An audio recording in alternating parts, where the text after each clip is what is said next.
이 본문을 보면 제갈이 나오고 본문 위는 굴레를 말하고 본문 아래는 배의 키를 말합니다.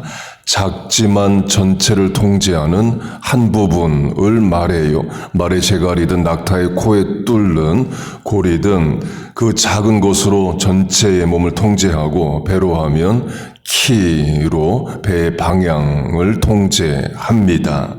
작지만 전체를 통제하는 그 한 군데를 통제 못하면 뒤집어 말하면 전체를 망칠 수 있습니다. 배로 하면 키 조절 하나 못하면 배가 암초에 부딪힐 수 있고 그 큰 짐승을 작은 굴레나 제갈로 통제하는데 그 통제를 놓치면 그 말이나 짐승이 도망을 가거나 또는 다른 방향으로 움직이게 됩니다. 그래서 늘 사람이 그 한 부분을 통제하죠. 확대 적용하면 마귀도 역시 사람의 한 부분을 통제함으로 자극함으로 그 사람 전체를 자극시키고 통제하고 또는 망하게 할 수 있습니다.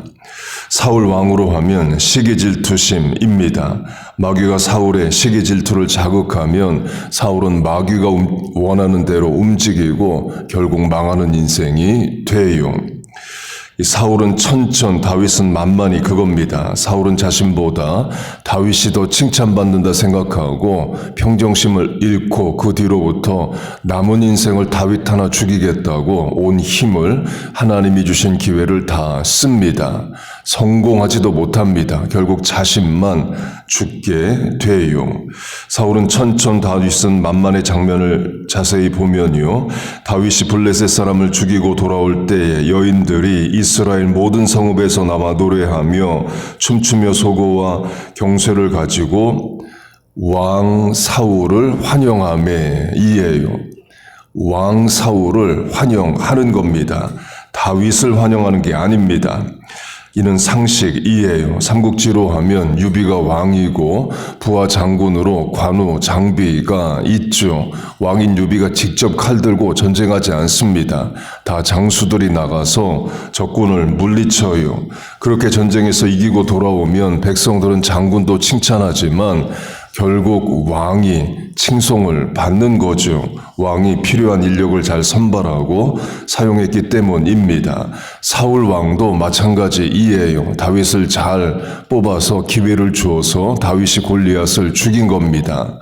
그리고 돌아왔을 때 분명 백성들은 사울을 환영했어요. 사울은 천천, 다윗의 만만을 노래한 사람들은 이름 없는 여자들입니다. 구약 성경 시대의 여자들은 지금과 같은 지위가 없었습니다. 미국으로 하면 미국의 여자들 투표한 게 1920년입니다. 스위스는 1970년이에요.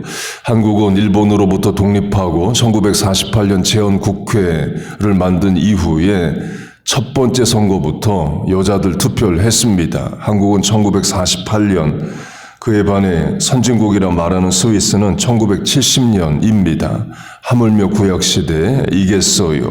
강조점은 사울은 천천, 다윗은 만만을 장군들, 행정부 고위 관리들, 대제사장 같은 종교 지도자들, 이스라엘의 지파장들이 했다면 다윗이 경각도 하고 시기질투도 하고 긴장도 하겠지만 이름 없는 여자들입니다.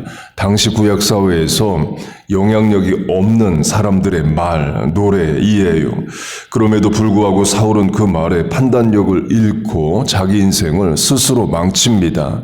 곧 마귀는 아는 거예요. 사울의 어느 부분을 자극하면, 통제하면 사울이 자멸한다를 아는 겁니다.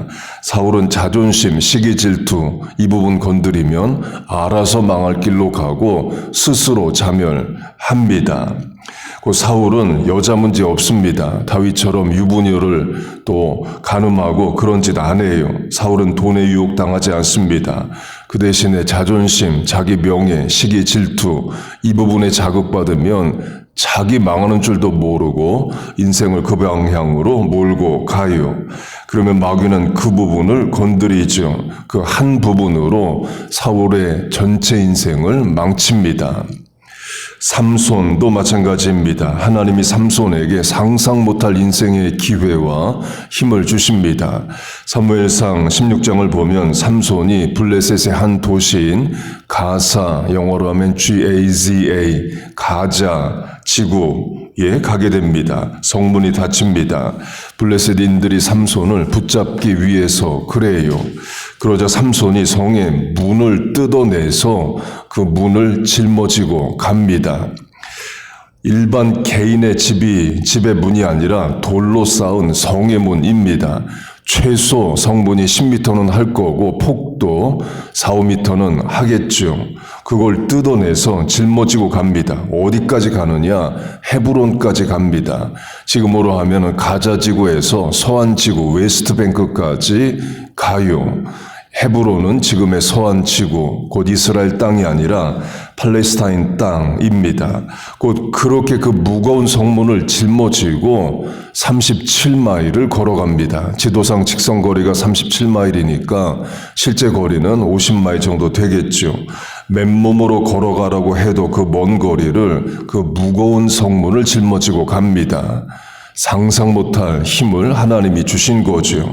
그리고 블레셋 군인 1000명과 싸워 이깁니다. 그 블레셋 군인은 창과 칼을 들고 나오고 삼손은 나귀 턱뼈 하나 들고 1000명과 싸워 이겨요. 그런 인생의 기회를 하나님이 주십니다. 그런데 삼손에게는 약점이 있습니다. 원수 민족의 여자만 사랑한다는 거예요. 3명의 블레셋 여자를 사랑합니다. 마지막 여자에겐 배신당해서 눈알 뽑힙니다. 삼손은 좋아했던 여자에게 배신당하고 결국 눈알이 뽑혀요. 예수님 당시 예루살렘 성전의 주인 노릇하는 대제사장도 마찬가지입니다. 예수님은 북부 갈릴리 가버나움 중심으로 계십니다. 남부 유다 예루살렘에는 명절 때만 내려오셔요. 곧 예루살렘에 매일 계신 게 아닙니다. 그래서 대제사장 입장에서는 예수님이 랍비라 불리며 사람들을 가르치시는 것 상관 안 합니다. 선지자라 인정함을 받고 기적을 행하고 사람을 몰고 다니는 것도 거기에 대해서 크게 상관 안 해요. 곧 예수님과 대제사장이 직접 부딪힌 부분이 적습니다. 예수님과 동네에서 마을에서 늘 부딪히는 사람은 바리새인, 서기관, 사두개인이에요. 대제사장은 성전에 가야 만날 수 있고 또 아무나 만날 수 있는 사람도 아니죠. 그러다가 예수님이 대제사장과 직접 부딪히는 일이 일어납니다.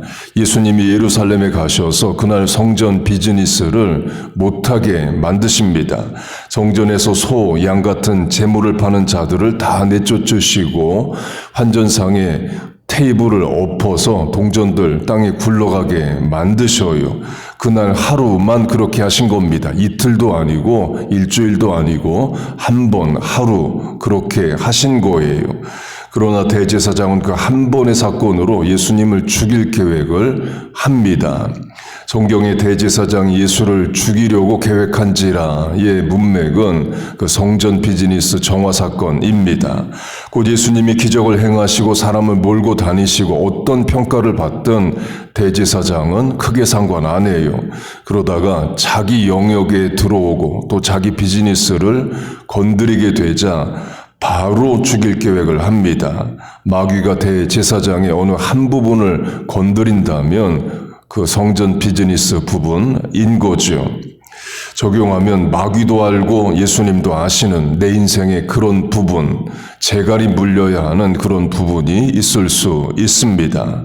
그 한 부분 때문에 인생 전체가 무너질 수 있어요. 곧 우리가 10,000가지 죄를 짓는 게 아닙니다. 주로 짓는 죄를 반복해서 짓습니다. 도박하는 사람은 늘 돈 생기면 그걸로 도박하지 다른 거 하고 그러지 않아요.